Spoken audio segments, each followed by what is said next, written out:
This is going to be the second class for this chapter. Okay, देखते हैं. Come on. हाँ, हमने यहाँ तक कर लिया था, है ना? ठीक है. So आगे बढ़ते हैं हम लोग. 1262.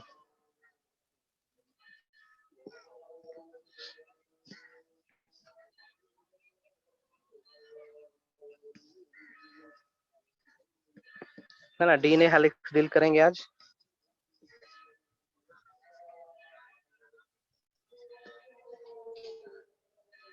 ठीक, और कुछ तो नहीं करना है, रिकॉर्डिंग पे डालना नहीं है ना?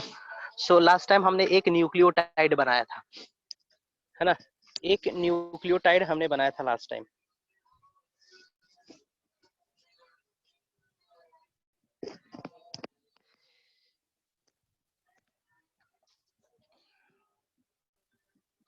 ठीक है, न्यूक्लियोटाइड हमने बनाया था लास्ट क्लास में.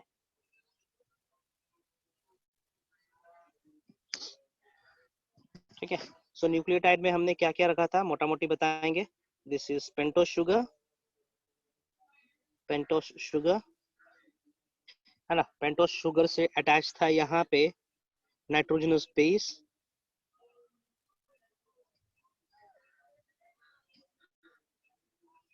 ठीक है, और यहाँ से अटैच था फॉस्फेट ग्रुप.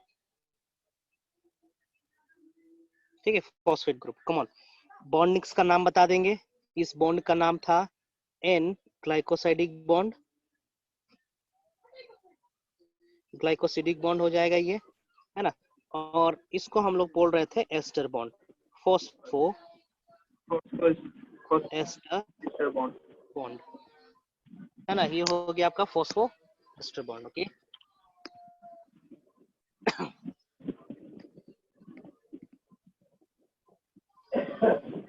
आगे बढ़ते हैं. देखो कहाँ चल रहे हैं. हाँ, ठीक है. ओके, सी, यहाँ पे एक OH ग्रुप खाली था. ओके, यहाँ पे एक OH ग्रुप खाली है ना? तो होगा क्या, इस OH ग्रुप से एक फॉस्फेट ग्रुप का अटैचमेंट होता है.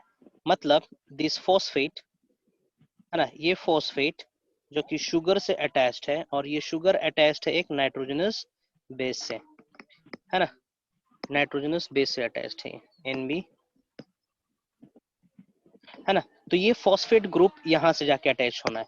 ओके, 3 प्राइम से जाके अटैच्ड होना है. यहाँ पे 5 प्राइम है, यहाँ पे 3 प्राइम है. ओके, इस तरीके से अटैचमेंट होना है, जिसके चलते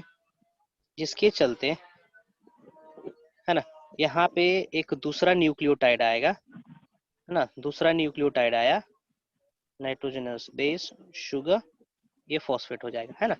तो आप देखेंगे यहाँ पे दो फॉस्फेट बॉन्ड हो गए. एक ये फॉस्फोएस्टर बॉन्ड हो गया, और एक ये फॉस्फोएस्टर बॉन्ड हो गया. अब इन दोनों को कहा जाएगा फॉस्फोडाइएस्टर बॉन्ड. Phosphodiester bond. वहां से हाइड्रोजन रिमूव हो जाएगा सर. हाँ, सेम वही प्रोसेस होना है. हम आपको यहाँ पे दिखाना चाह रहे थे फॉस्फोडाइएस्टर बॉन्ड.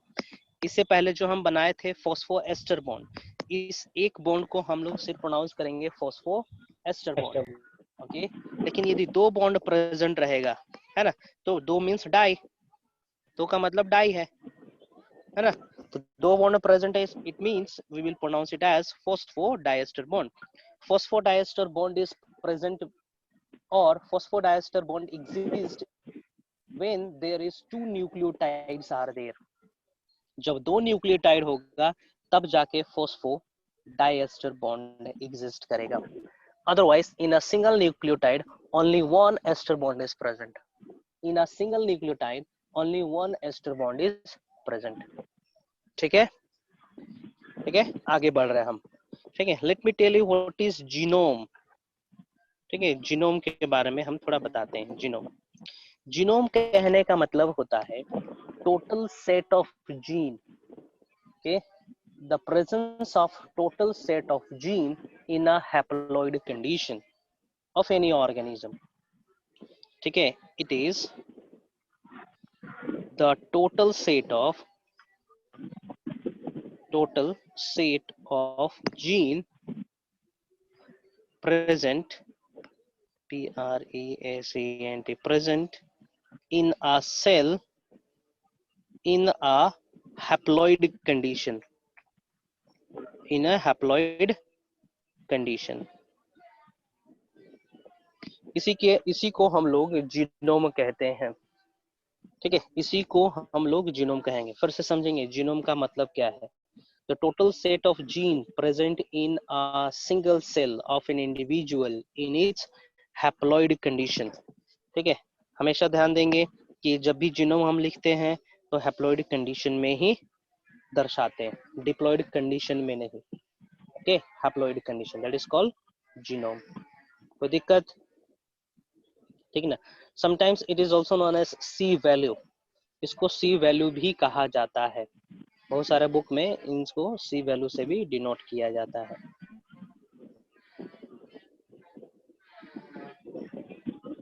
ठीक है, यहाँ पे लिख रहे हैं सी वैल्यू।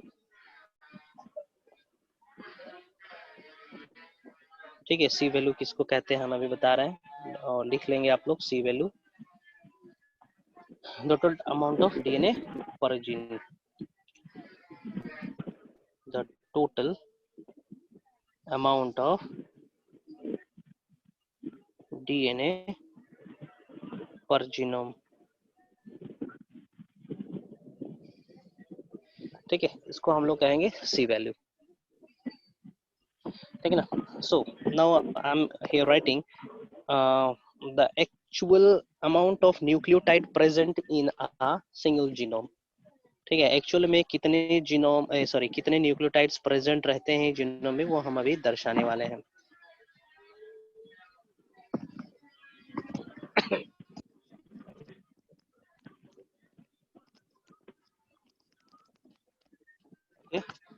ये थोड़ा ओरिएंटेशन चेंज करते हैं। हाँ,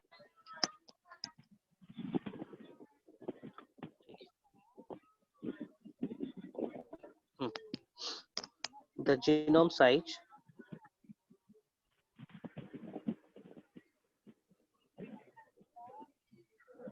of different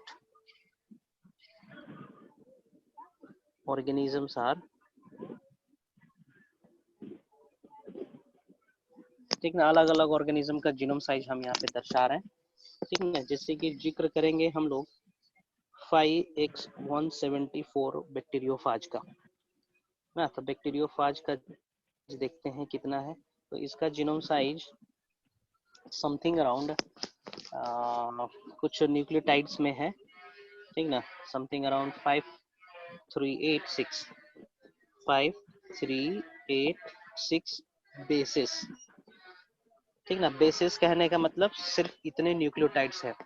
ठीक ना, इतने न्यूक्लियोटाइड्स है। ठीक है, इसका जीनोम इतने में ही खत्म होता है। ओके, और इसके पास जो जीनोम है that is single standard DNA and circular. Single standard DNA है, सिंगल स्टैंडर्ड डीएनए है एंड सर्कुलर है। ठीक है, what is single standard, what is double standard, I will tell you later. ठीक है, ये हो गया 5x174। आगे देखते हैं लेम्डा फाज का कितना है ना। लेम्डा फाज का देखते हैं, फिर ई कोलाई का देखेंगे। लेम्डा फाज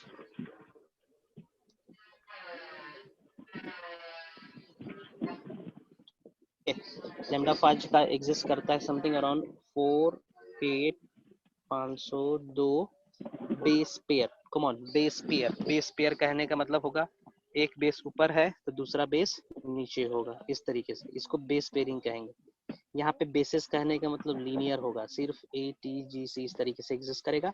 बेस पेयर कहने का मतलब यदि ए है तो उसके नीचे टी भी होगा, इस तरीके से। So it has how many base pairs, 48502 base pairs, है ना। और इसके पास भी जो जीनोम होना है that is double standard DNA. Double standard DNA इसका जेनेटिक मटेरियल होना है and it is linear, linear होगा। ठीक है, नेक्स्ट देखते हैं ई कोलाई का। ठीक है, ई कोलाई का देखते हैं। तो ई कोलाई के अंदर प्रेजेंट रहता है genome something around 4.6 × 10⁶। Base pair. ठीक है, this is the genome size of E coli. इसके पास भी डबल स्ट्रैंडेड डीएनए रहता है and it is circular. Now next आता है ह्यूमन के बीच में। Human being 3.3 into 10 to the power 9 base pairs. Okay, और हमारे पास भी डबल स्ट्रैंडेड डीएनए ही जेनेटिक मटेरियल है and it is linear. Yes, DNA है एंड इट इज लीनियर। ठीक है, ये लीनियर है। ओके, ह्यूमन बीइंग के पास this is in haploid condition. Haploid condition में है ये, है ना, हैप्लॉइड में है। डिप्लॉइड कंडीशन में, डिप्लॉइड सेल में, DIPLOID, diploid cell of human has, ठीक ना, इसको 2 से गुना कर देंगे तो कितना हो जाएगा, 6.6 into 10 to the power 9 base pairs हो जाएगा। ध्यान देंगे। ठीक है, जीनोम हमेशा हम लोग हैप्लॉइड कंडीशन में ही लिखते हैं, है ना। ये टोटल डीएनए हो जाएगा, ये सॉरी टोटल बेसिस हो जाएंगे in case of haploid cell, है ना। एक सेल का ये साइज रहेगा। ठीक है, एक सेल के अंदर जो न्यूक्लियस प्रेजेंट है, उस न्यूक्लियस के अंदर 6.6 into 10 to the power 9 base pairs के न्यूक्लियोटाइड्स प्रेजेंट रहेंगे। ठीक है, 6.6 into 10 to the power 9 base pairs, something around 2 metres. इसको हम मीटर में कन्वर्ट करेंगे तो ये 2 मीटर के आसपास आता है। समझो 2 मीटर का हमारा लेंथ है डीएनए का, ना, न्यूक्लियोटाइड का, और हमारा सेल 1 माइक्रोन का। न्यूक्लियस और भी छोटा है ना, और भी छोटा है, तो उसके अंदर डीएनए को किस तरीके से हम लोग रैपिंग करते हैं, किस तरीके से रखा जाता है, उसको हम लोग को स्टडी करना है इस सेक्शन के अंदर। ओके, हटाइए, जीनोम साइज हो गया, नंबर बॉन्डिंग वगैरह हो गई, न्यूक्लियोसाइड न्यूक्लियोटाइड हो गया। हाँ, अभी हम यहाँ पे पढ़ेंगे double helical structure of DNA, है ना। आप हमेशा देखे होंगे डीएनए का स्ट्रक्चर डबल स्टैंडर्ड फॉर्म में, है ना। तो ये डबल स्टैंडर्ड फॉर्म किसने दिया, इसको देने के पीछे कौन से साइंटिस्ट का हाथ था, वो सब हम पढ़ते हैं। ओके, डीएस डबल स्टैंडर्ड, ठीक है, डीएस डीएनए स्ट्रक्चर।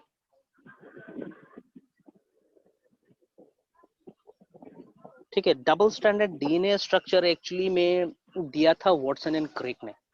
ठीक है, double helical model Watson and Crick ने दिया था, लेकिन वॉटसन एंड क्रिक डायरेक्टली नहीं दे दिए। ठीक ना, उनको hello, somebody has on the, गूंज रहा है sir. okay, sir somebody equal has sir. on their mic, please off it, please mute it. Somebody has on their mic, somebody has kept their mic on condition, please. Okay, हाँ ठीक है, DNA double structure, फंस रहा है sir. क्या मैं बोल रहा हूँ, डबल स्ट्रैंडेड डीएनए स्ट्रक्चर, है ना, एक्चुअली में दिया था वॉटसन एंड क्रिक ने, लेकिन, है ना, is it audible now? Somebody has kept on their mic, please mute. Amrit, no sir, Amrit, मेरा नहीं है सर। अच्छा सुनाई दे रहा है कि नहीं अच्छे से? हाँ, आप सुनाई दे रहा है सर। ओके ठीक है, double standard DNA structure Watson and Crick ने दिया था। ठीक है, the double standard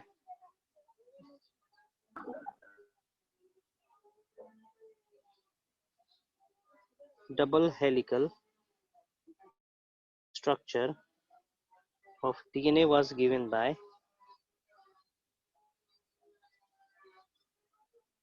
Watson and Crick, ठीक ना, with the help of, ठीक ना, with the help of Chargaff's rule. ये क्या होता है चारगाफ्स रूल, अभी बता रहा हूँ। with the help of Chargaff's rule and X ray, है ना, X-ray result of X-ray result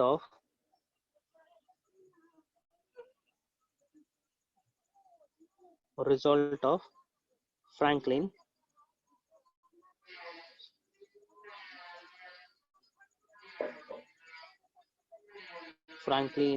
and ठीक है क्यूरी नामक साइंटिस्ट थी और फ्रैंकलिन है ना, इन दोनों का क्या बोलेंगे एक्सरे रिजल्ट था है ना, विल्किंसन फ्रैंकलिन विल्किंस।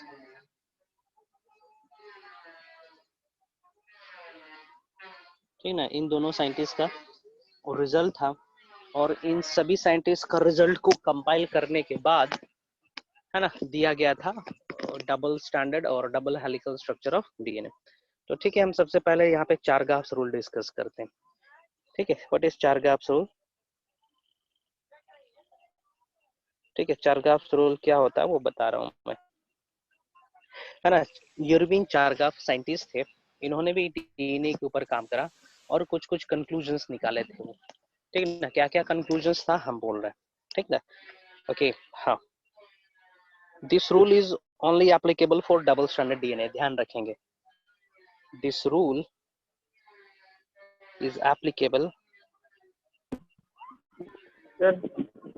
हाँ for double standard DNA only.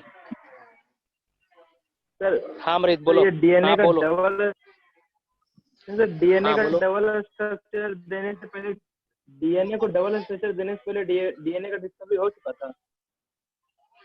DNA exist करता है, हाँ ये पता था कि डीएनए नामक कोई चीज एग्जिस्ट करता है, लेकिन इसका शेप किस तरीके से होता है ये पता नहीं था, है ना, ये पता नहीं था। सर वो डीएनए डीएनए का फाउंडर कौन है सर? डीएनए का डीएनए क्या, डीएनए का क्या? डिस्कवरी की कौन किया था सर? अच्छा, न्यूक्लियोटाइड्स की डिस्कवरी कौन करी थी? न्यूक्लिक एसिड का डिस्कवरी तो करा था नहीं आपका। अरे यार, न्यूक्लियोटाइड नहीं सर, डीएनए का पूछ रहे हैं। सेम है। डीएनए दैट इज ओनली, तो डीएनए मतलब क्या, एसिड है। हाँ, तो इस चैप्टर का स्टार्टिंग में ही बताया था मैंने, यस सर, यस। याद आया? हाँ सर, हो गया। Yes sir. ठीक ना, किसने करा था? अल्टमैन ने करा था। नहीं, अल्टमैन से पहले भी एक साइंटिस्ट थे, फ्रेडरिक फ्रेडरिक मिक्सचर ने करा। मिक्सर। ठीक ना, एसिडिक Yes, नेचर का होता है, ठीक ना, इसलिए इसका नाम दे दिया गया था न्यूक्लिक एसिड, है ना। वो अब अल्टरनेट कर। डीऑक्सीराइबोन्यूक्लिक एसिड होता है, राइबोन्यूक्लिक एसिड होता है, तो उसकी डिस्कवरी हो गई थी 1869 के आसपास। Yes. Okay, this rule is applicable only for double standard DNA, ध्यान रखेंगे, चारगाफ्स रूल सिर्फ डबल स्टैंडर्ड डीएनए के लिए एप्लीकेबल है।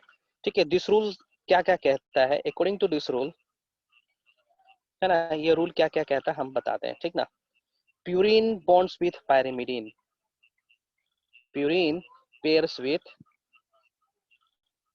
पायरिमिडीन,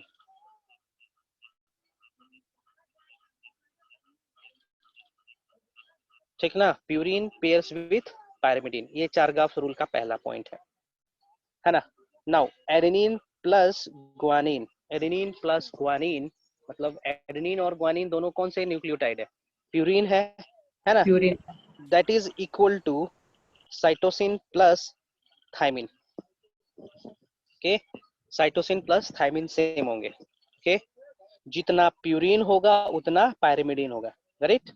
ठीक है, तीसरा पॉइंट उन्होंने ये लिखा, ठीक ना, A plus G by C plus T is equal to 1, है ना, ये चीज इन्होंने एक पॉइंट और कहा था, ठीक ना, कोई भी स्पीशीज के लिए AT बाय, ठीक है, GC रेशियो इज कांस्टेंट, ठीक ना, AT by GC ratio is constant for a species,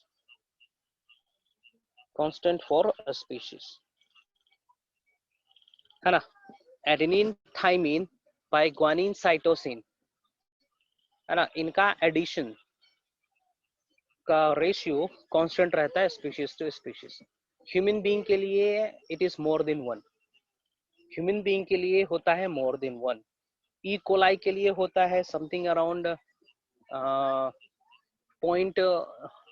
0.54 के आसपास और 0.94 के आसपास आता है ना। एक्चुअल फिगर हम अभी बता रहे हैं, समझेंगे। एटी क्या है? एडेनिन थाइमीन है बाय ग्वानिन साइटोसिन। इसका रेशियो जो होता है कांस्टेंट रहता है स्पीशीज के लिए, ठीक है। Ratio is constant for every species, ठीक है ना। फॉर ह्यूमन इट इज 1.54, ठीक ना। ई कोलाई के लिए, ठीक है, इश्चरचिया कोलाई के लिए ये लगभग आता है 0.94 के आसपास, आई गेस। यस, 0.92 है ना। चलिए और कुछ बता दें इसमें? नहीं। तो ये हो गया आपका चारगाप्स रूल, ठीक है। चारगाप्स रूल से एक क्वेश्चन आता है, चारगाप्स रूल से एक क्वेश्चन आता है। तो क्वेश्चन क्या हो सकता है?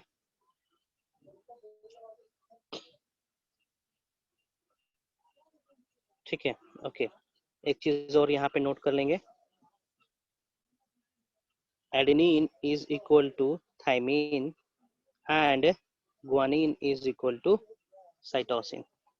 एडेनिन, जितना एडेनिन होगा उतना थाइमीन होगा, और जितना ग्वानिन होगा उतना साइटोसिन होना है ना।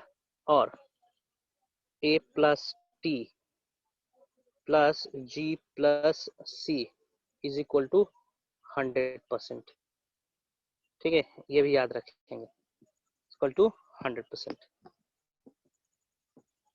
ठीक है। ओके, एक क्वेश्चन मैं दे रहा हूँ, एक क्वेश्चन है, इन अ स्पीशीज। सर उसमें क्या 100% सर? 100% सबको जोड़ देंगे ना, सबको यदि जोड़ेंगे तो इसका आंसर 100 आना चाहिए, 100% आना चाहिए। वो तो क्या 100% है बता रहे हैं यहाँ पे, मतलब कंप्लीट न्यूक्लियोटाइड, कंप्लीट न्यूक्लियोटाइड, ठीक है, कंप्लीट न्यूक्लियोटाइड है। इन आर स्पीशीज, ठीक ना, in a species 14% adenine is there, adenine is present, ठीक ना। Find out the percentage of thymine in it, thymine in it निकाल के दिखाएंगे जरा सर वो भी निकाल के 14% ही होगा। हाँ, एडेनिन 14% है यदि एक स्पीशीज में, है ना। और इस 14% का इस्तेमाल करके आप थाइमीन का वैल्यू निकालिए, ये क्वेश्चन है। थाइमीन भी तो बराबर हो गया एडिशन का, तो फिर 14% करो करो करो करके दिखाएं, करके दिखाएं, आंसर बताएंगे हमें, आंसर, ठीक है। आंसर कितना आ रहा है बताएंगे? 36%। How much? 46%, 36%, ओके, ठीक है। 30, ओके ओके, आई गॉट 36% आपका आंसर आ रहा है। देखते हैं बाकी लोग का कितना आ रहा है, देखेंगे। सर 14% ही होगा। 36 होगा कि 46? 14%, 14 सर। 14, ओके, 14 आया, 14 आया, ठीक है ठीक है ठीक है ठीक है। चलिए, वी नो दैट, हम क्या जानते हैं, we know that A adenine is equal to thymine and guanine is equal to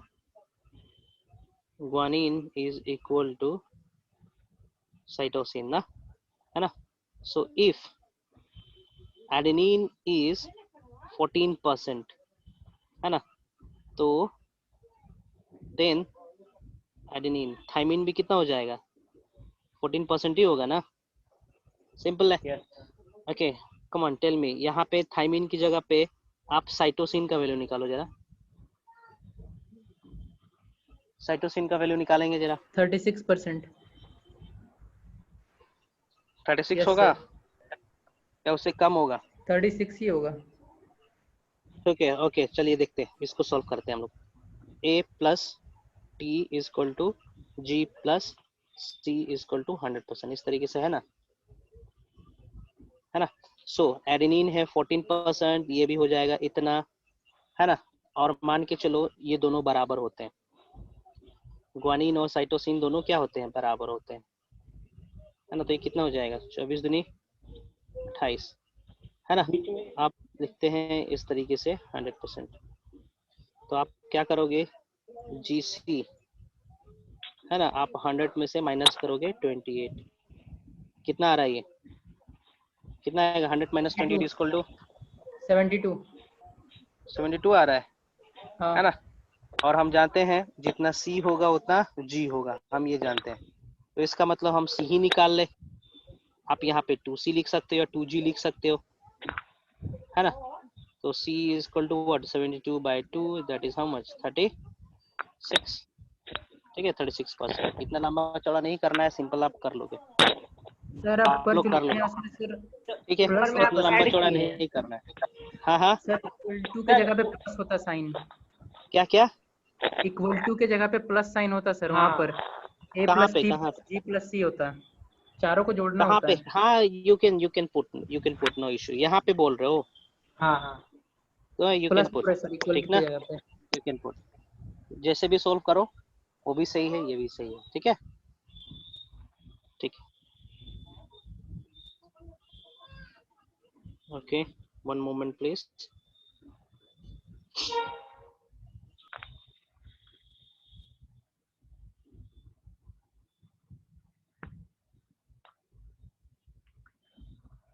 okay,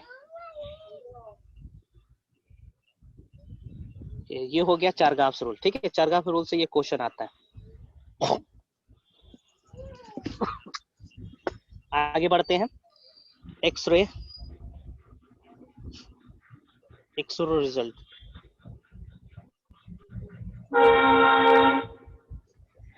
कौन रेलवे स्टेशन के बगल में है जी, हाँ मैं अमृत है। कौन, अमृत, यस सर। एक्सरे क्रिस्टलोग्राफी, पापा रेलवे में है क्या, नहीं सर, घर रेलवे स्टेशन के बगल में। ठीक है, घर महंगा होगा जी तुम्हारा था। Okay, x-ray railway crystallography station से रिजल्ट घर देखते के हैं। पास है। हाँ, विल्किंस ने दिया था एंड फ्रैंकलिन ने, यही साइंटिस्ट का नाम लिखे है ना, given by Franklin and Wilkins, ठीक ना। सो इन्होंने एक्सरे क्रिस्टलोग्राफी में ये कहा था कि डीएनए के स्ट्रक्चर में, है ना, डीएनए के स्ट्रक्चर में रिपीटेशन है at the interval of 3.4 angstrom unit, ठीक ना। क्या कहा इन्होंने एक्सरे क्रिस्टलोग्राफी रिजल्ट के बाद, है ना, कि डीएनए के स्ट्रक्चर में एक रिपीटेशन है ना, और वो रिपीटेशन आ रहा है हर 3.4 एंगस्ट्रॉम के बाद, ओके, हर 3.4 एंगस्ट्रॉम के बाद आ रहा है, ठीक ना। This said, the report said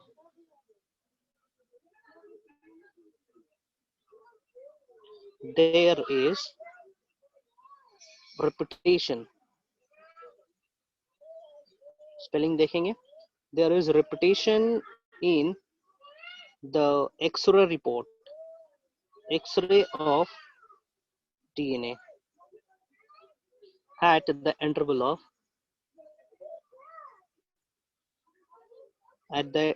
of 3.4 angstrom unit, her 3.4 angstrom unit के बाद बेंडिंग है, रिपीटेशन है ना। इतना ही कहा वो लोग, उसके अलावा और कुछ रिपोर्ट नहीं दे पाया, ठीक ना, रोजलिन और विल्किंस और फ्रैंकलिन ने, है ना। ओके, सो इसका मदद लेके, एक्सरे क्रिस्टलोग्राफी का रिजल्ट लेके, एरविन चारगाफ का रूल्स का मदद लेके, वॉटसन एंड क्रेक ने डबल हेलिकल डीएनए का स्ट्रक्चर डिराइव किया, है ना। Okay, with this help, with the help of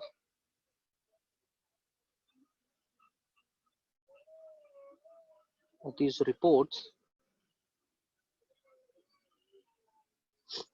Watson and Crick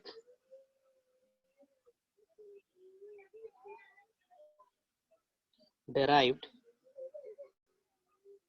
the double helical structure of DNA.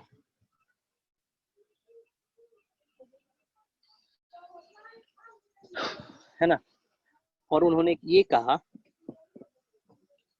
ठीक है, उन्होंने ये कहा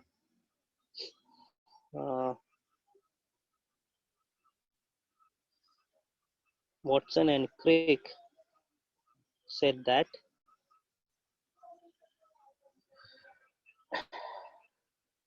DNA double helix has two anti-parallel strands. Anti-parallel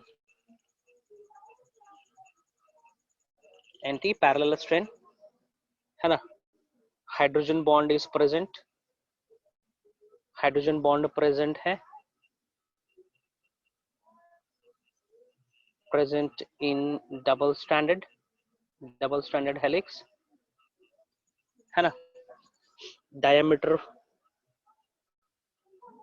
diameter is of 20 angstrom unit, diameter 20 angstrom unit का है, ठीक ना, ये सब उन्होंने कहा, ठीक है। तो हम यहाँ पे एक मॉलिक्यूलर स्ट्रक्चर बना रहे हैं डबल हेलिकल और डबल स्ट्रैंडेड डीएनए का, ठीक ना, थोड़ा ध्यान से समझेंगे। सर एंटी पैरेलल स्ट्रैंड बोल रहे वही 3 प्राइम टू 5 प्राइम को? हाँ, एंटी पैरेलल स्ट्रैंड कहने का मतलब ये, ठीक ना, इस तरीके से।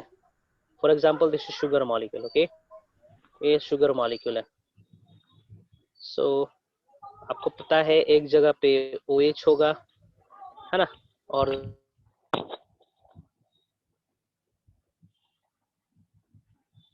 दूसरे पे फॉस्फेट होगा, ठीक है। यहाँ इसको हम लोग मार्क करते हैं 5 प्राइम एंड, है ना, तो ये 5 प्राइम एंड हो गया। यहाँ पे भी O है, यहाँ पे फिर से क्या होगा, दूसरा फॉस्फेट, क्या बोल सकते हैं, यहाँ नहीं, इस डायरेक्शन में,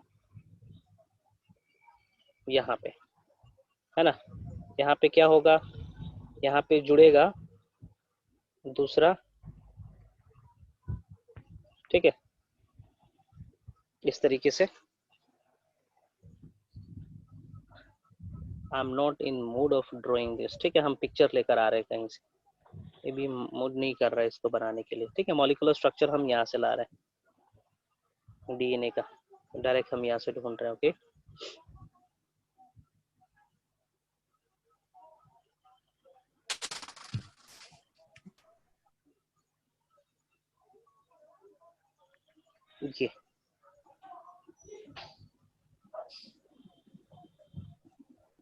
ये लेकर आए या फिर दिस इज बेस्ट और दिस इज बेस्ट, ये ज्यादा सही है, देख लेते हैं, या ये ज्यादा सही है।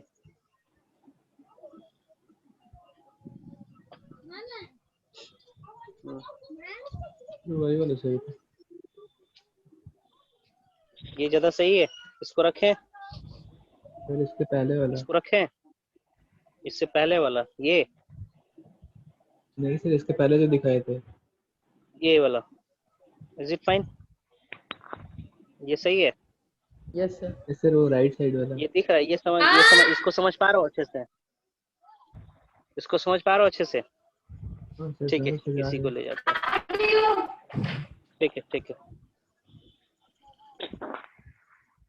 दीदी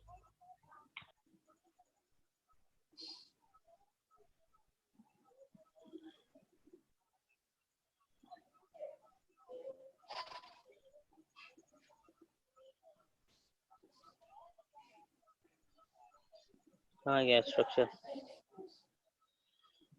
I have to open that one in Chrome.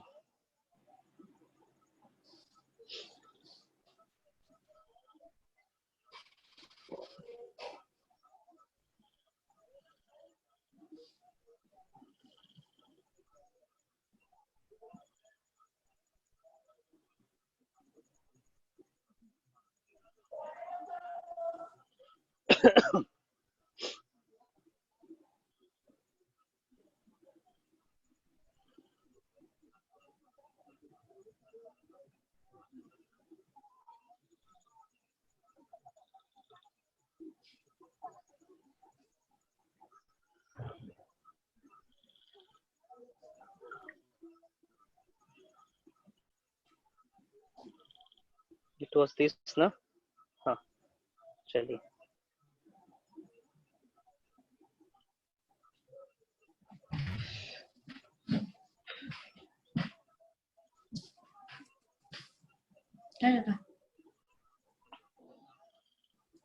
चलिए, अरे यार किस टाइम टेकिंग।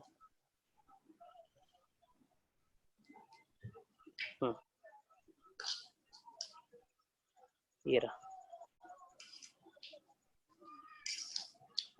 ठीक है, ये रहा, देखेंगे। ठीक है, यही डबल स्टैंडर्ड डीएनए है जो उन्होंने कुछ इस तरीके से बनाने की कोशिश करी थी, है ना। देखेंगे, that is anti parallel. Anti parallel कहने का मतलब एक एंड 5 प्राइम टू 3 प्राइम होगा और दूसरा उसका opposite. See this is 5 prime, ये 5 प्राइम है, ये 3 प्राइम है, उसका उल्टा डायरेक्शन होना देखेंगे। This is 3 and, this is 5 and. ठीक है, ये समझ में आ रहा है? थोड़ा देख के बताएंगे। शुगर प्रेजेंट है, शुगर प्रेजेंट है इसमें। शुगर देखेंगे, जो ब्राउन कलर का दिख रहा है दैट इज शुगर। ठीक है, दिख रहा है अमृत, दिख रहा है? हाँ सर। ओके, शुगर है ना, दैट इज शुगर। शुगर के साथ अटैच्ड है फॉस्फेट, है ना, फॉस्फेट अटैच्ड है, और शुगर के साथ अटैच्ड है ये nitrogenous base. This is nitrogenous base. Blue colour से जो बनाए हैं दैट इज नाइट्रोजनस बेस। ये रहे नाइट्रोजनस बेस, ओके, है ना। और येलो से हम जो बना रहे हैं दैट इज फॉस्फेट। ये रहा फॉस्फेट, ये रहा फॉस्फेट। ठीक है, ये सब फॉस्फेट हो गए। और जो ब्राउन कलर दिख रहा है दैट इज शुगर मॉलिक्यूल्स, है ना। इस तरीके से एक स्ट्रैंड तुम्हारा 3 प्राइम टू 5 प्राइम रन करेगा और दूसरा स्ट्रैंड इसके ऑपोजिट डायरेक्शन में रन करता है। Opposite direction means 3 prime to 5 prime, है ना। ऑपोजिट डायरेक्शन में रन करा, जिसके चलते कॉम्प्लीमेंट्री बेस पेयरिंग होगी। एडेनिन और थाइमिन के बीच में बेस पेयरिंग हो रहा है, देखेंगे यहाँ पे, दिस इज एडेनिन थाइमिन। और यहाँ पे देखें ग्वानिन और साइटोसिन के बीच में पेयरिंग हो रही है ना। यहाँ पे एक बॉन्ड बन रहा है that is called hydrogen bond. Question आता है, two nucleotides, okay, two nitrogenous base are joined together by which type of bond? So they are attached by hydrogen bond। ये रहा, ये रहा, ये हाइड्रोजन बॉन्ड है, ये हाइड्रोजन बॉन्ड है, ये हाइड्रोजन बॉन्ड है। देख पा रहे हैं? एक नाइट्रोजनस बेस दूसरे नाइट्रोजनस बेस से जुड़ा हुआ है with the help of hydrogen bond. Let me mention this. One nitrogenous base with another nitrogenous base with hydrogen bond। ये इंपॉर्टेंट है। ठीक है, क्वेश्चन अराइज होता है कि डीएनए का जो स्ट्रक्चर टेढ़ा है इस तरीके से हेलिकल फॉर्म में, that happens because of what? तो that happens because of hydrogen bond. The helical structure of DNA is because of presence of hydrogen bond. The helical structure of DNA is because of presence of hydrogen bond, है ना। Hydrogen bond के चलते है ये, ठीक है, hydrogen bond के चलते है ये। सो अभी हम एक्चुअल स्ट्रक्चर यहाँ पे ड्रॉ करने वाले हैं जो वाटसन एंड क्रिक ने बनाया था, पॉपुलरली बनाया था, जिसके चलते उनको बहुत सारे अवार्ड्स भी मिले थे, है ना, इस तरीके से।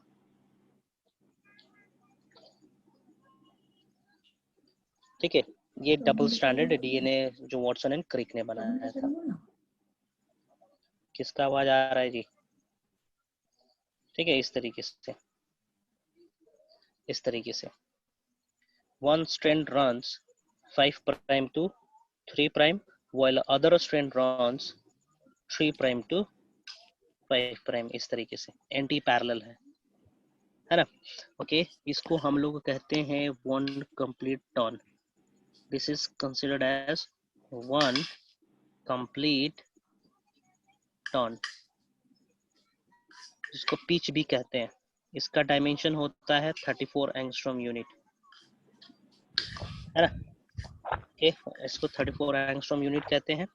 और इसके बीच में 10 बेस पेयर्स होंगे।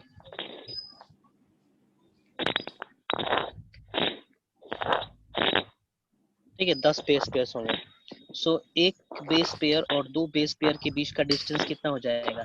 This all together are 10 base pairs. यहाँ से लेके, ठीक ना, यहाँ से लेके यहाँ तक के डिस्टेंस है 34 एंगस्ट्रॉम, है ना। और एक कंप्लीट टर्न में 10 बेस पेयर्स प्रेजेंट है, मतलब 20 न्यूक्लियोटाइड्स प्रेजेंट है ना। So what would be the distance between consecutive base pairs? It is coming out to be how much? अच्छा, ये 34 एंगस्ट्रॉम है, sorry, this is 34 angstrom unit.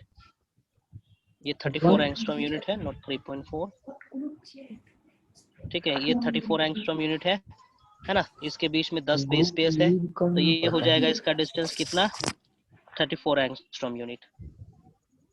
Okay, ये रहा डायामीटर। इसका डायामीटर होता है 20 एंगस्ट्रॉम यूनिट का, है ना। इसको पिच भी कहते हैं। 1 पिच इज 3.4 एंगस्ट्रॉम यूनिट। इसको नैनोमीटर में भी कन्वर्ट कर सकते हैं, your which. Okay, this is called minor groove. इसको माइनर ग्रूव कहेंगे, और इसको प्रोनाउंस करेंगे मेजर ग्रूव। नहीं खाएगा। दोनों तो एक जैसा है ओए, तो सर। कौन खा रहा है? बाद में खाओ, अभी बंद करो माइक अपना, ठीक ना, नहीं तो हम पहुंच जाएंगे। ठीक है, this is major groove.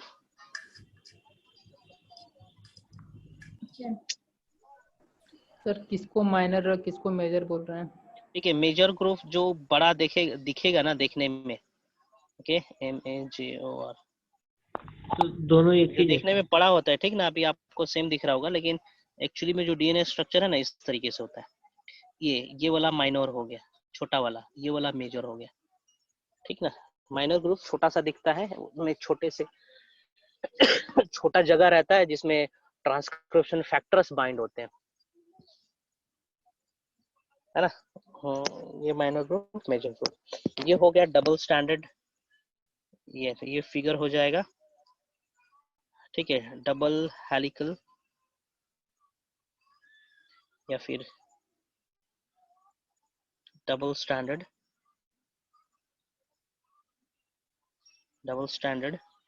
Helical structure of DNA, है ना। वॉटसन एंड क्रिक ने दिया था, ठीक है, वॉटसन एंड क्रिक ने दिया था। सो कुछ क्वेश्चन पूछना चाहेंगे सर आप लोग? बोलो। तो सबसे पहले तो ये जो अभी अब तक जो डायग्राम ऊपर आता है इसके बाद फिर से समझा दीजिए सर, समझ में नहीं आया है। कौन सा डायग्राम? ये वाला वो डायग्राम? जो नहीं वो जो ऊपर था। ओके, ये जो डायग्राम है ना, ये वाला डायग्राम बोल रहे हो? ये सब डायग्राम, ये वाला ना, ये सब, हाँ ये, हाँ ये जितने भी हम लोग न्यूक्लियोटाइड्स बनाए थे ना, हाँ हम लोग यहाँ पे, ये देखो, ये सर। लास्ट क्लास में बनाए थे हम लोग न्यूक्लियोटाइड। लास्ट क्लास मतलब ये कहाँ गया?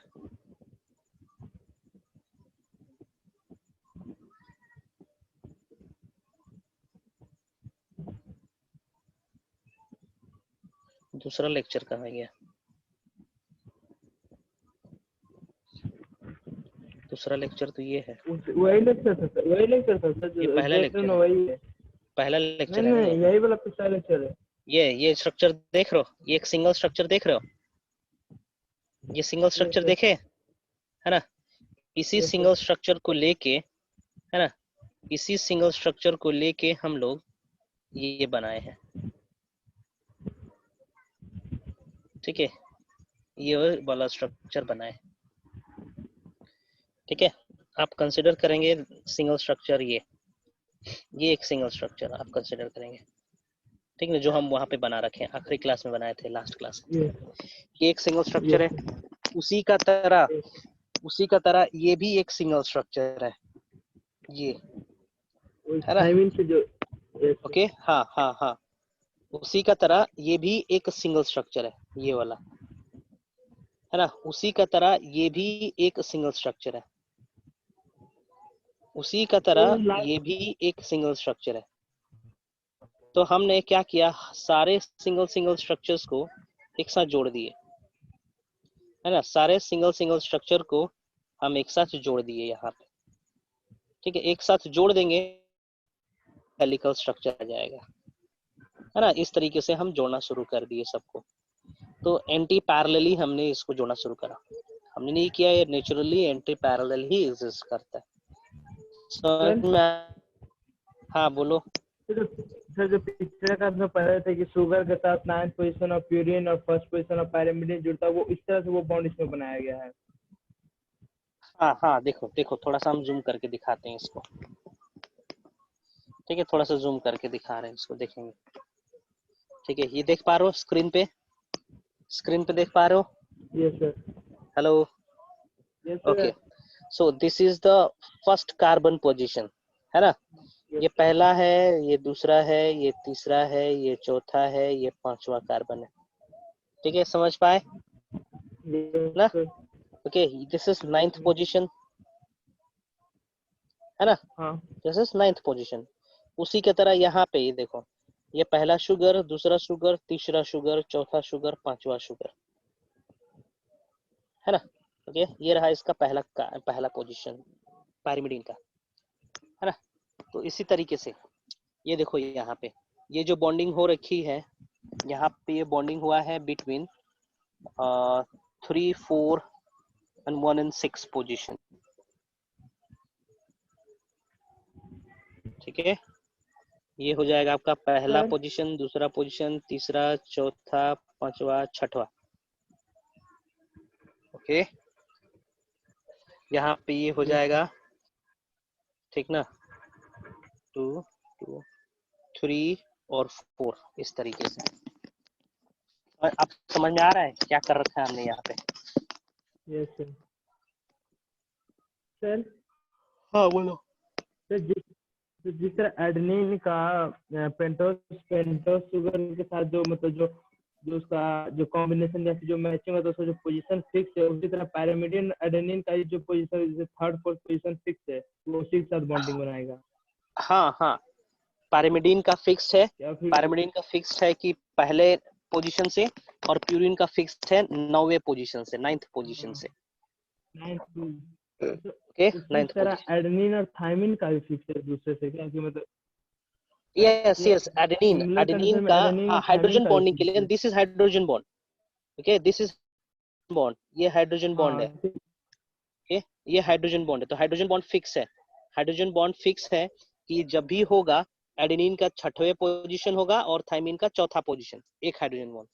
दूसरा हाइड्रोजन बॉन्ड होगा एडेनिन का 1st पोजीशन और थायमिन का 3रा position, that is fixed, that is fixed, है ना। ये तो हो गया एडेनिन थायमिन के बीच में। और यदि हम जिक्र करेंगे ग्वानिन और साइटोसिन का, तो इसमें भी फिक्स है ना। ग्वानिन और साइटोसिन का जिक्र करेंगे तो इस तरीके से रन करेगा, इसका दूसरा कार्बन, इसका दूसरा कार्बन, है ना। इसका पहला कार्बन, इसका तीसरा कार्बन, इसका 1, 2, 6 कार्बन, इसका 4th कार्बन, इस तरीके से ये फिक्स्ड है। सर। साइटोसिन और ग्वानिन में भी फिक्स्ड है ये, ठीक है। और ये हो जाएगा 9th पोजीशन, ये हो जाएगा 1st पोजीशन, है ना। शुगर का पहला पोजीशन, यहाँ पे शुगर का पहला position, this is 3rd position, this is 5th position. Come on ask पूछेंगे। सर तो नया न्यूक्लियोटाइड का एडिशन 5 प्राइम पे होगा या 3 प्राइम पे? हाँ, that is very interesting, I will tell you, ठीक है, I will tell you. Sir ऊपर वाला जो बनाया है उसमें सर बहुत 9th इंटरेस्टिंग पोजीशन है। सर कहाँ से काउंट करते हुए ले गए हैं? क्या क्या क्या बोल रहे हो? तो ऊपर वाला जो ग्रीन कलर से बनाया हुआ है ना, उसमें 9th पोजीशन जो लिखे हैं, हाँ तो उसमें सर कहाँ से काउंट करते हुए लिखे? 6 है, उसके बाद कहाँ काउंट किए हैं उसको? 9 पहुंचा ठीक है, कैसे? देखो यहाँ 6 हो गया, हाँ 7 हो गया, 8 हो गया, ये 9 हो गया। तो 7 वहाँ करेंगे सर, 5 के बाद उस तरह ना। यस, अरे कहीं तो करना, दूसरा रिंग है ना वो, वो तो दूसरा रिंग है, आप कहीं पे भी करिए, दूसरा रिंग है वो। इसका मतलब ये नहीं कि 6 इधर आएगा, 5 की जगह पे 6 नहीं लिखेंगे, ठीक है ना, 5 की जगह पे 6 नहीं लिखेंगे, वो उस पोजीशन पे है ही नहीं रिंग। रिंग प्रेजेंट है 4 5 वाले प्लेस पे। हाँ पूछेंगे सर पूछेंगे। डीएनए वाले स्ट्रक्चर में 3.4 एंगस्ट्रॉम आई जो लिखे वो क्या है?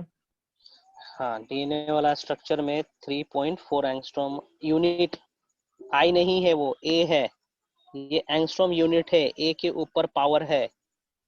Angstrom unit is equal to 10 to the power minus 10 angstrom unit. ये वो मैं 3.4 ये एंगस्ट्रॉम यूनिट है, ये 34 एंगस्ट्रॉम इसलिए यूनिट है। लिखे ना सर, कहाँ लिखे हैं? हाँ वो जो कहाँ अभी का? सही किए सर, अच्छा जो एंगस्ट्रॉम अभी यूनिट है, सही किए ए टू द 3.4 पावर, हाँ angstrom. A to the power degree है। पीच पीच किसको बोल रहे हैं? उसके हाँ बगल में इसी जो को पिच बोलते हैं। उसके बगल में जो आई लिखो वो पूछ रहे हो क्या है? अच्छा आई नहीं है, वो डिस्टेंस दर्शा रहे, ये वाला, हाँ ये डिस्टेंस दर्शा रहे हैं, ये तो डिस्टेंस दर्शा रहे हैं, यहाँ से यहाँ तक का डिस्टेंस दर्शा रहा है, ठीक है, इसकी दूरी दर्शा रहे हैं। और सर बीच में क्या न्यूक्लियोटाइड है जो लाइन से बना है? अरे यार यही चीज तो है यहाँ पे, ये एक लाइन का मतलब है ये, ठीक ना, एक लाइन का मतलब है ये, एक लाइन का मतलब ये है, दूसरे लाइन का मतलब ये है, यस ठीक सर। ना। एक लाइन का मतलब हम ये पूरा चीज बनाए हैं, ये पूरा चीज बनाए हैं, ठीक ना, ये पूरा चीज बनाए इस तरीके से, ठीक है, इस तरीके से, है ना। इसको बैकबोन कहा जाता है, इसको जो शुगर है फॉस्फेट है इसको बैकबोन कहा जाता है, शुगर फॉस्फेट बैकबोन कहते हैं इसको।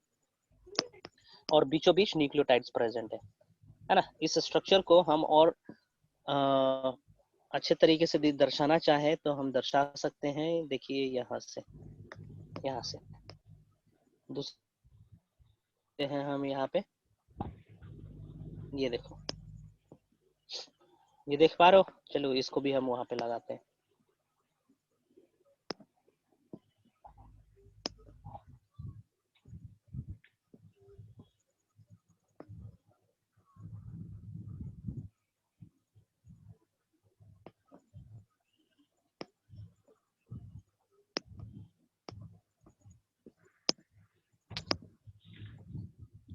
यहाँ पे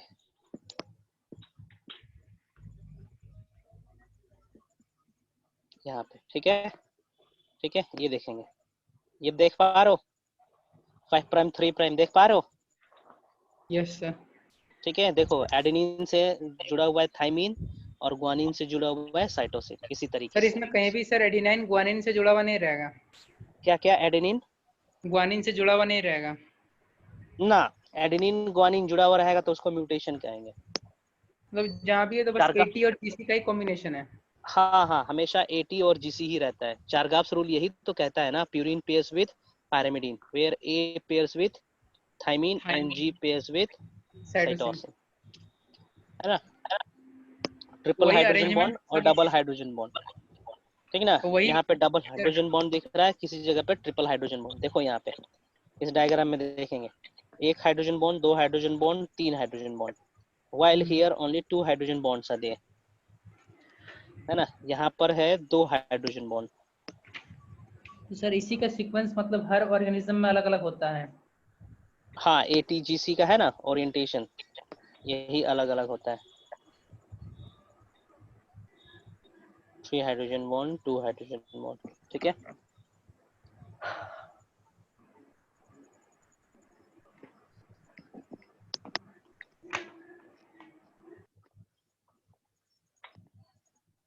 कुछ पूछना चाहेंगे और?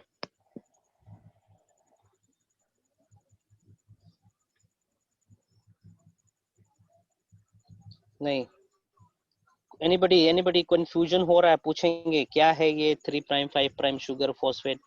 सी, ये जो स्ट्रक्चर आपके सामने दिख रहा है ना, यही स्ट्रक्चर है, इसको थोड़ा सा इजी तरीके से बनाया गया है, ये स्ट्रक्चर ये है ना। तो ये चिंता मत करिए, स्ट्रक्चर कभी नहीं पूछेगा आपको बनाने के लिए, ड्रॉ करने के लिए, पहचानने के लिए, है ना। समझ लीजिए इसी तरीके से होता है। इतना सर कॉम्प्लेक्स जितना भी स्ट्रक्चर बनाना पॉसिबल नहीं है आप लोग के लिए। सर इसमें पहले एडेनिन लेफ्ट साइड से है, फिर तीसरा केस में राइट साइड से है, फिर लेफ्ट साइड फिर राइट साइड। हाँ तो कहीं पे भी हो सकता है ना यार, ये तो कहीं पे भी हो सकता है, रैंडमली है, वी कैन नॉट डिफाइन। देखो यहाँ पे एडेनिन यहाँ है, बाद में इधर चला गया, है ना। मतलब कि इस स्ट्रेन में कभी एडेनिन है, कभी ग्वानिन है, कभी थाइमीन है। वहां पर फिर एक गैप है, फिर यहाँ पर एक ही साथ आ गया है। कहाँ पे? शुरू में जैसे एक एक गैप के साथ है ना सर, सब वो कुछ भी हो सकता है, कुछ ये भी हो हम सकता निर्धारित नहीं कर सकते, इट कैन बी एनीथिंग, है ना। एक स्ट्रेन में तुम्हारा ये एडेनिन एडेनिन एडेनिन 1000 बार एडेनिन भी रिपीट कर सकता है, है।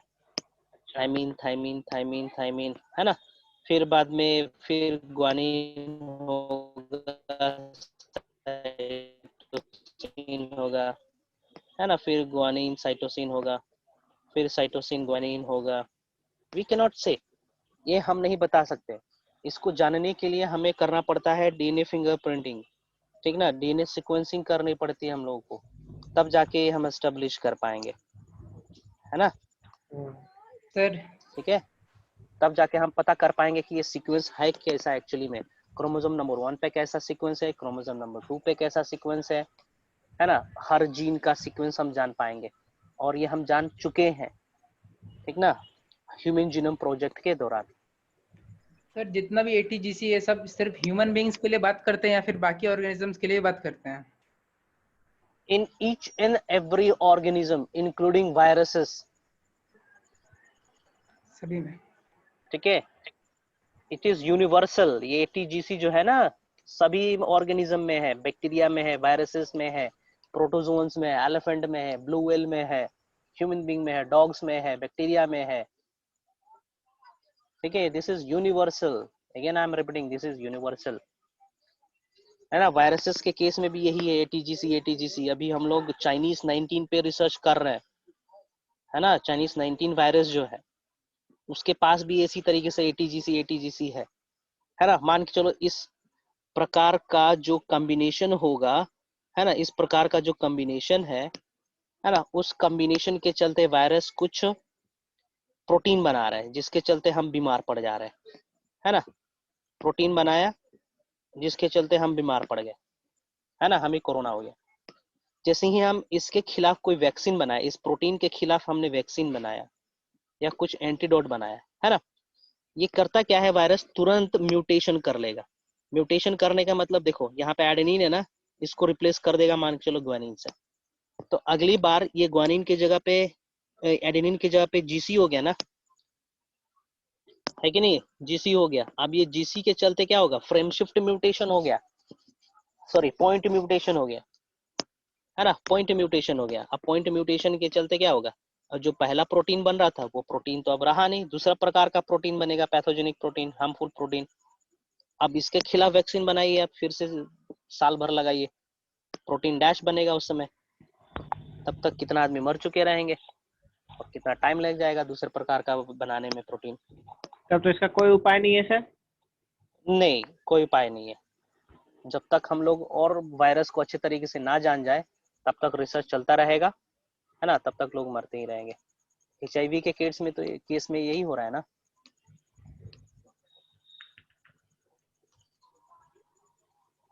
ठीक है, तो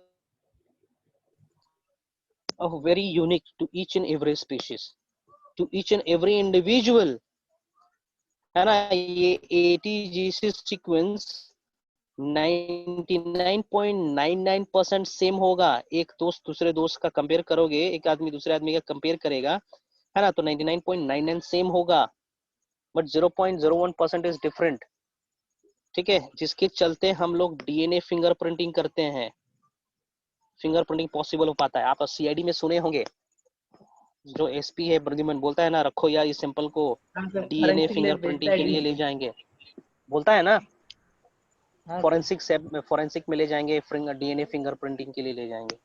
तो उस डीएनए फिंगरप्रिंटिंग में हम डीएनए का जो सीक्वेंस है ना, एटीजीसी, इसी को जांचते हैं हम लोग कि एक इंडिविजुअल के अंदर कैसा है, दूसरे इंडिविजुअल के अंदर कैसा है। घटना स्थल से जो डीएनए सैंपल मिलेगा, सेल मिलेगा, उस तरीके का एटीजीसी सीक्वेंस कैसा है और सस्पेक्ट का एटीजीसी सीक्वेंस कैसा है। घटना स्थल से निकला हुआ एटीजीसी सीक्वेंस और सस्पेक्ट का न्यूक्लियोटाइड सीक्वेंस यदि सेम हो जाएगा, इट मींस वो सस्पेक्ट ही कल्प्रिट है। It goes like this. I'll teach you DNA fingerprinting in coming part of this chapter. ठीक है, इसी चैप्टर में पढ़ना है डीएनए फिंगरप्रिंटिंग। ठीक है, और कुछ पूछना चाहेंगे?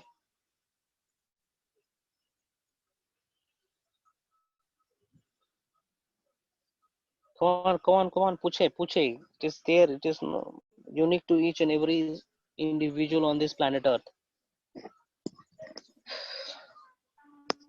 So property of double standard DNA से क्वेश्चन आएगा। Sir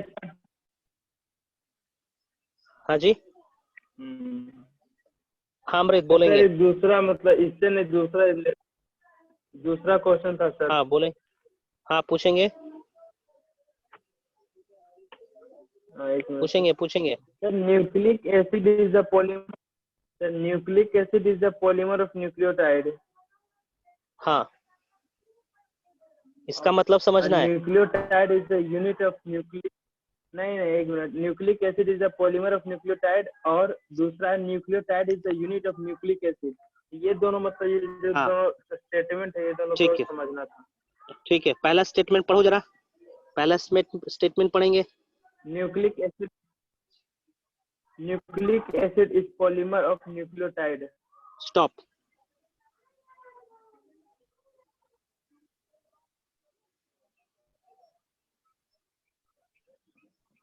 nucleic acid is polymer of nucleotide, ये है ना पहला स्टेटमेंट। पॉलीमर कहने का मतलब क्या होता है? कोई भी चीज का रिपीटेशन होना, that is polymerization, that is called polymer. So यहाँ पे देखेंगे this diagram, observe this diagram. This is a single nucleotide, this is a single nucleotide, this is another nucleotide. ठीक है, this is another nucleotide, this is next another nucleotide.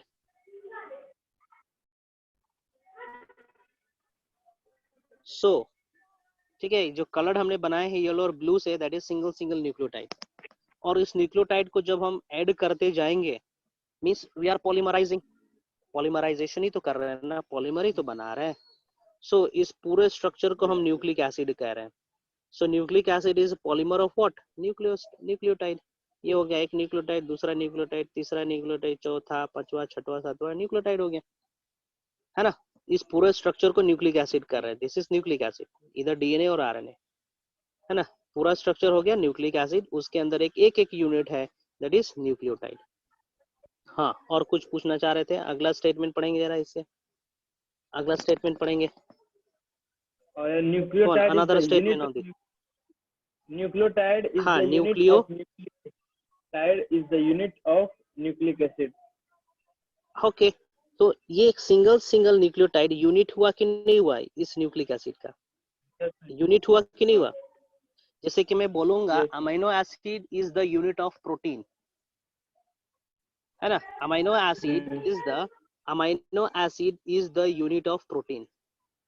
उसी का तरह nucleotide is the unit of nucleic acid. ठीक है, तो clear है? Polymer कहने का मतलब होता है कोई एक पर्टिकुलर चीज का बार बार रिपीटेशन होना। ओके, कोई एक पर्टिकुलर चीज का बार बार रिपीटेशन होना, दैट इज कॉल्ड पॉलीमर।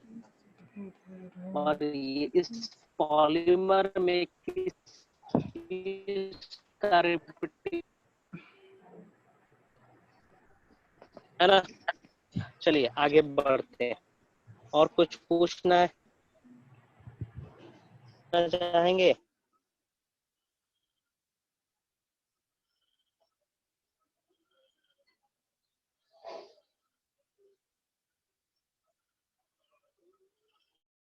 हाँ, सेंट्रल डॉगमा।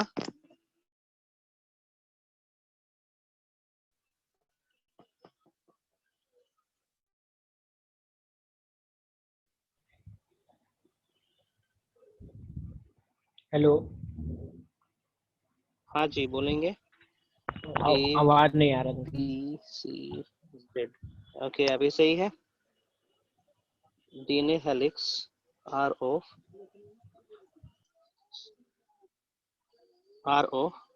4 different type. ठीक ना, जैसे कि DNA A B C and Z. ठीक है, DNA A B C and Z. ठीक है, हमारे शरीर के अंदर, हमारे सेल के अंदर जो डीएनए प्रेजेंट है that is DNA B type, है ना। इसका जो डायमीटर है दैट इज 20 एंगस्ट्रॉम यूनिट, है ना। Diameter is 20 angstrom unit. It has 10 nucleotides in a single turn।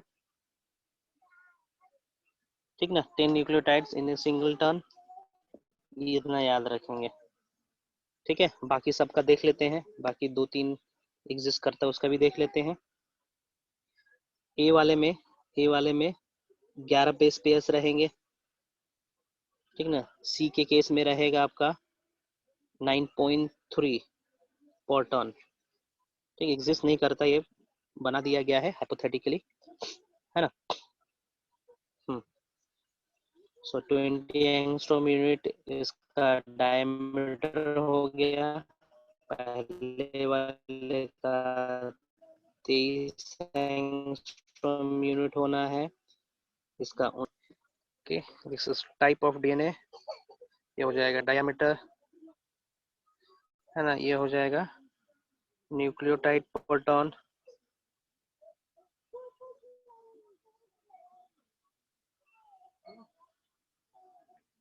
पर टन इन बेस पेयर। ठीक है, ओके। हाँ, ये राइट हैंडेड होना है, राइट हैंडेड टर्न। ये भी राइट हैंडेड, ये भी right handed, and the last one is left handed. ठीक है, लास्ट वाला जो रहेगा वो लेफ्ट हैंडेड रहेगा, याद रखेंगे, क्वेश्चन आता है यहाँ से, है ना। और हम लोग के पास जो डीएनए प्रेजेंट है that is B type. 15 minute तो में सर करते इसमें जो हैं। लिखे हैं 11 वो सब क्या न्यूक्लियोटाइड्स पर, क्या है सर, क्या बोल रहे हो? क्या लिखा हुआ है न्यूक्लियोटाइड्स पर हाँ जी, क्या बोल रहे हो? हाँ, 11 न्यूक्लियोटाइड्स पर टर्न। ठीक है टन? ना, 11 न्यूक्लियोटाइड्स पर turn in A turn. In A turn कहने का मतलब, जैसे कि यहाँ पे मैंने टर्न बनाया था ना, यहाँ पे हम 10 न्यूक्लियोटाइड बनाए हैं ना। One complete turn is 34 angstrom unit has 10 base pairs, है ना। 10 बेस पेयर से लिखे होंगे कहीं पे हम, 10 बेस पेयर से। ठीक ना। सो बी में 10 बेस पेयर्स लिखे होंगे, देखोगे, और बाकी सब में ज्यादा कम होते रहता है। तो सबसे ज्यादा क्वेश्चन पूछा जाता है नीट में बी से और जेड से। ठीक ना, DNA Z is left handed rotation, है ना। लेफ्ट हैंडेड रोटेशन होता है। न्यूक्लियोटाइड इसमें लगभग 12 होते हैं, और इसका डायमीटर पतला होता है, छोटा होता है। ठीक ना, 18.4 एंगस्ट्रॉम यूनिट का होगा। जेड का डायमीटर 18.11 है क्या? यस यस, ठीक है ना, डायमीटर इतना है इसका। 11 की 4 सर। हाँ हाँ, 11 क्या बोल रहे हो? जेड का डायमीटर 18.4 है। हाँ, 18.4 एंगस्ट्रॉम यूनिट। डायमीटर समझ पा रहे हो ना? ओके, नेक्स्ट पूछेंगे।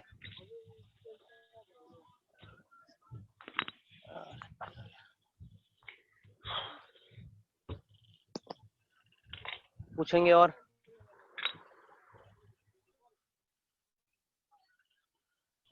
राइट हैंडेड लेफ्ट हैंडेड क्या है? Rotation, rotation. जस्ट आप अपना लेफ्ट थंब रूल अप्लाई करिए और राइट थंब रूल अप्लाई करिए, तो एक दिखेगा ना, राइट हैंड साइड से रोटेट कर रहा है, एक लेफ्ट हैंड साइड से रोटेट करते हुए दिखेगा। एक क्लॉकवाइज होगा और एक एंटी क्लॉकवाइज होगा। ठीक ना, एक क्लॉकवाइज रोटेट करेगा और एक एंटी क्लॉकवाइज रोटेट करेगा। इसमें से सिर्फ भी ह्यूमन में फाउंड किया जाता है ना सर? अरे यार, ह्यूमन बीइंग में, हाँ ठीक है, चलो वो भी सही है। ठीक है, human being has B type of DNA. ठीक ना, बाकी सब प्रेजेंट रहता है दूसरे दूसरे माइक्रो ऑर्गेनिज्म में, है ना, छोटे माइक्रोब में, वायरसेस में, प्रोटोजोन्स में पाए जाते हैं। ठीक ना, पूछेगा नहीं, डोंट वरी कि कौन से ऑर्गेनिज्म में जेड टाइप पाया जा रहा है ना, बस बी टाइप पाया जाता है ह्यूमन बीइंग में, इतना याद रखेंगे। Okay, now armful dogma, central dogma, ठीक है, गिवन बाय क्रिक। क्रिक ने दिया था सेंट्रल डोगमा।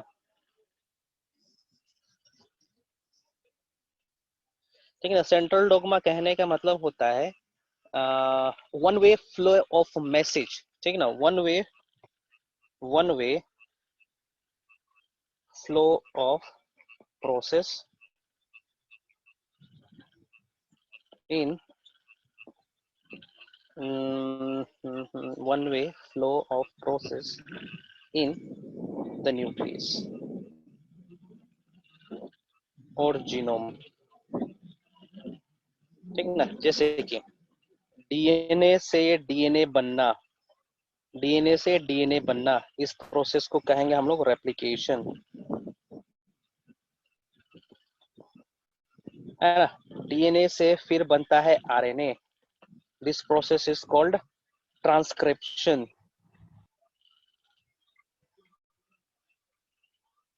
ठीक है, ट्रांसक्रिप्शन। ठीक है, आफ्टर आरएनए, ठीक ना, प्रोटीन की सिंथेसिस होगी,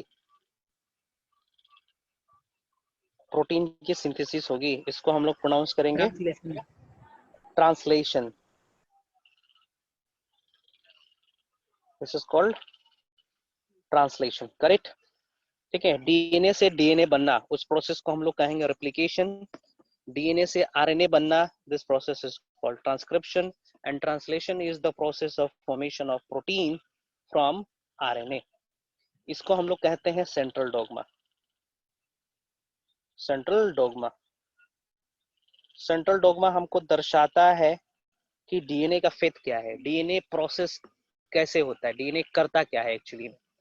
सो तो डीएनए रेप्लिकेट करता है, ओके, ट्रांसक्रिप्शन करेगा, ट्रांसलेशन करेगा, है ना।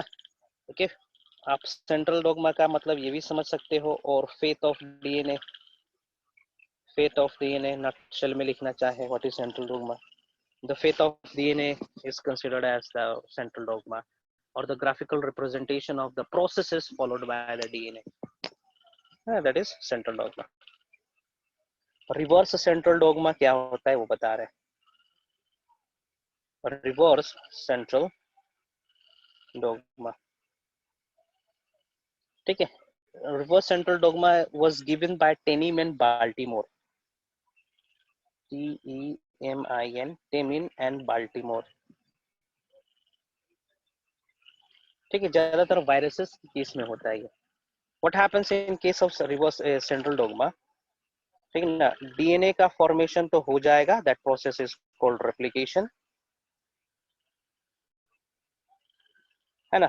डीएनए से आरएनए बनेगा, that is called what, transcription,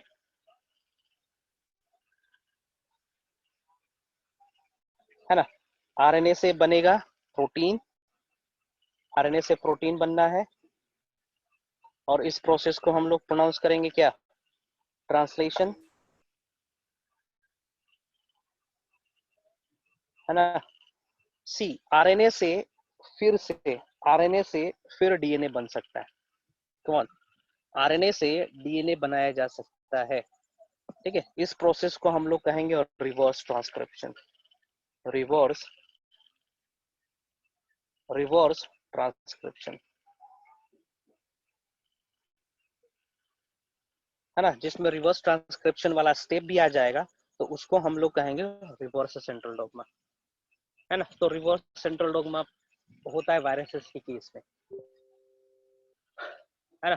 DNA से आरएनए बनना, that is normal, but if the message is moving backward, RNA से यदि डीएनए बन रहा है, तो उसको हम लोग बोलते हैं रिवर्स ट्रांसक्रिप्शन। तो रिवर्स ट्रांसलेशन भी हो सकता है। हाँ, reverse reverse translation, this process is under experiment, है ना, ये एक्सपेरिमेंट में, रिसर्च प्रोसेस में, if you could make this possible, है ना, तो मान के चलिए कि बहुत कुछ पॉसिबिलिटीज हो सकता है आगे चल के, है ना, बहुत कुछ हम लोग अचीव कर सकते हैं। ओके, ठीक है, इसका बेस्ट एग्जांपल हम दे रहे हैं। We do not have chloroplast, okay, we do not have photosystem 1, photosystem 2, okay, we do not have the gene for gene to synthesis RUBP, है ना, तो RUBP के अंदर जो प्रोटीन है अमीनो एसिड से ही बना होगा, है ना, उस अमीनो एसिड को स्टडी करेंगे और देखेंगे कि इन अमीनो एसिड्स को कौन सा कोडन कोड कर रहा है। उसी का तरह हम क्या करेंगे, एक mRNA डिजाइन कर लेंगे, है ना, और उस mRNA के अनुसार हम DNA डिजाइन कर लेंगे और उस DNA को हम अपने सेल में डाल देंगे, तो हमारा सेल भी RUBP सिंथेसाइज करना शुरू कर देगा, तो हम भी धूप में खड़े हो जाएंगे, हम भी फोटोसिंथेसिस कर पाएंगे। भोजन लेने की जरूरत नहीं है बाहर से ना। सो इसके ऊपर रिसर्च चल रहा है अभी, है ना, क्या हम इस मैसेज को बैकवर्ड फ्लो करवा सकते हैं क्या, है ना। ये प्रोसेस तो होता नहीं है नेचुरली, आर्टिफिशियली हम लोग को करना पड़ेगा अमीनो एसिड का सीक्वेंस जान के, ठीक है।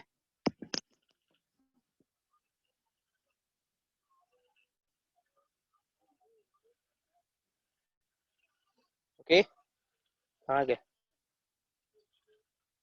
ये हो गया reverse transcription. In next class I will discuss the packaging of DNA helix.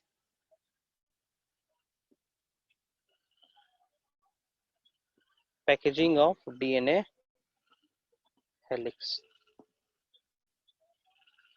मोटा मोटी सुन ले होता क्या है इस टॉपिक का मतलब। Packaging of DNA helix, as I have told you,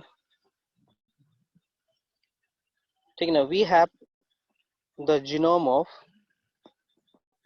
3.3 into 10 to the power 9 base pairs in haploid condition, ठीक ना, और 6.6 into 10 to the power 9 base pair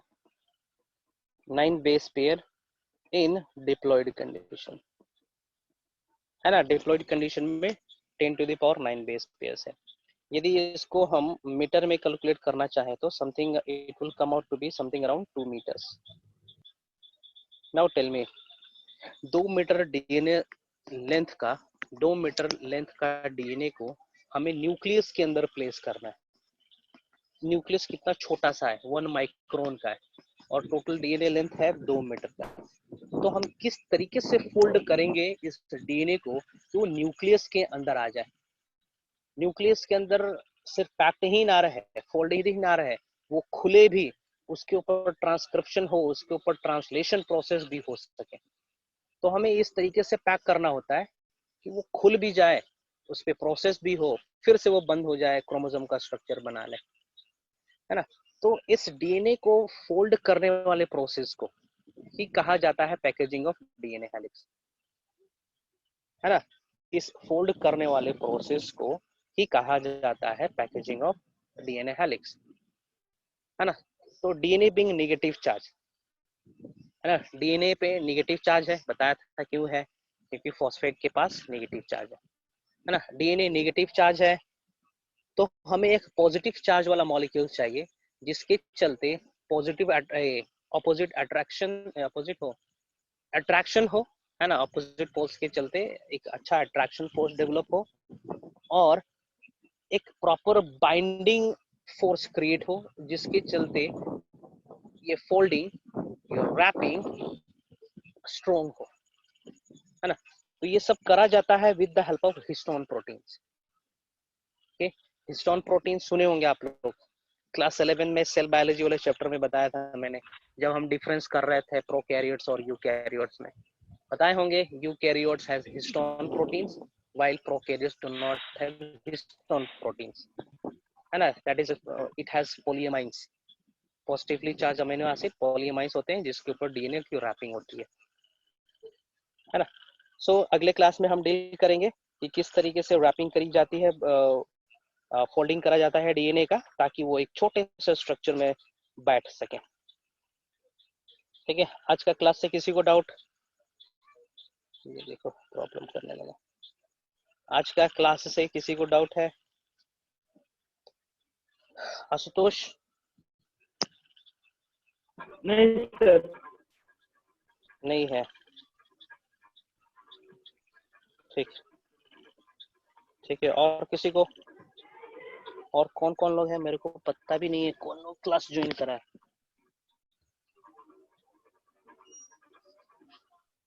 okay, ये थोड़ा देख के बताएंगे कि नोट्स कितना तक आया है। क्लास 12 मेडिकल, मेरे को फॉरवर्ड करना था।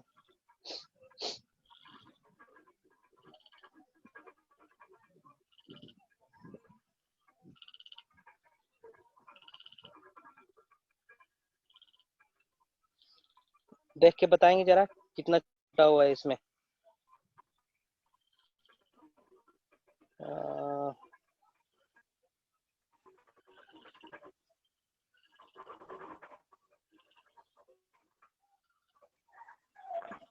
ठीक है, देख के बताओ जी कितना छूटा हुआ है, कितना स्क्रीनशॉट भेजे हम। सेंट्रल डोगमा से भेजना पड़ेगा। सेंट्रल डोगमा आया है? नहीं सर। नहीं आया।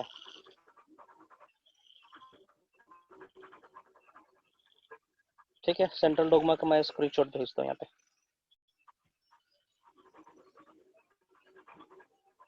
सेंट्रल डोगमा नहीं आया। इसके ऊपर तक आ चुका है ये वाला DNA helix are of 4 different types आ रखा है ये। हाँ सर। ठीक है, सेंट्रल डोगमा का मैं स्क्रीनशॉट दे रहा हूँ। हो गया।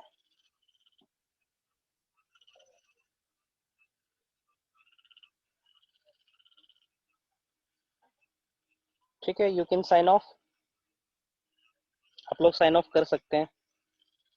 ठीक है, मैं भेज रहा हूँ नोट्स।